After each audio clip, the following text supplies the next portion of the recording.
तो charter act 1853 के charter act के क्या क्या फीचर है। तो इसमें सबसे पहले गवर्नर जनरल के काउंसिल में 6 मेंबर है, ठीक है। एक मेंबर जो है इसमें जो खुद गवर्नर जनरल है, गवर्नर जनरल के पास पूरा पावर है।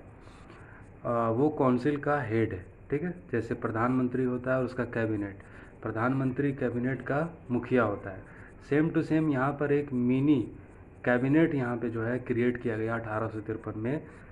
काउंसिल बनाया गया, काउंसिल की मदद से जो है गवर्नमेंट चलाने का यहाँ पे प्रयास किया गया और 6 मेंबर इसमें इंक्लूड किए गए, ठीक है। 6 मेंबर और एक गवर्नर जनरल है, ठीक है। और यहाँ पे जो गवर्नर जनरल था ये कौन था? गवर्नर जनरल जो था वो विलियम बेंटिक था, ठीक है।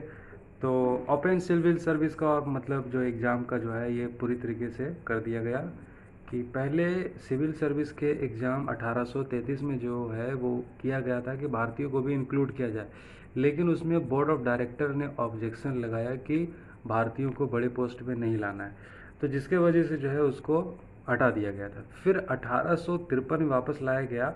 मैकाले चौकी समिति बनाई गई थी। इस टाइम में मैकाले ने कुछ ऐसे रिफॉर्म अंग्रेजों को बताए थे जिससे कि भारत में वो अपनी सत्ता को सुदृढ़ कैसे रख सकते हैं, मजबूत कैसे रख सकते हैं। उसके लिए मैकाले ने ये भी कहा था कि भारतीयों को भी आपको बड़े पोस्ट पे लाना पड़ेगा, ओपन सिविल सर्विस जो है एग्ज़ाम करवाना पड़ेगा।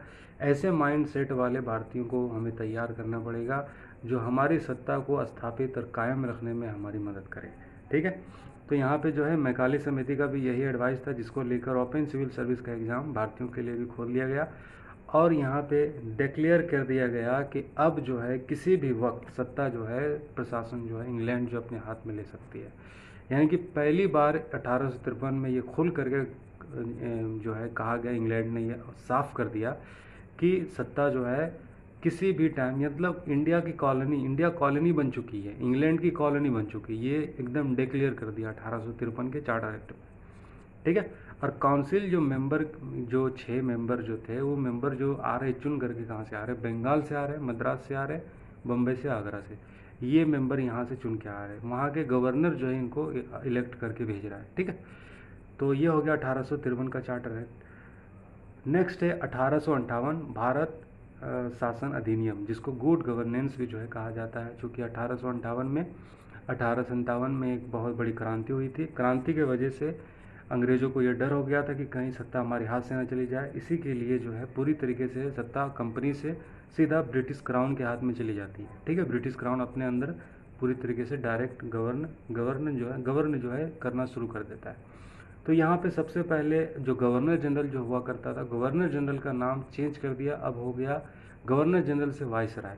अब यहाँ पे जो सबसे पहले वाइसराय था लॉर्ड कैनिंग, यानी कि कैनिंग सबसे पहला वाइसराय था, ठीक है। और फिर यहाँ पे board of control, board of director को ख़त्म कर दिया, board of control, board of director ख़त्म।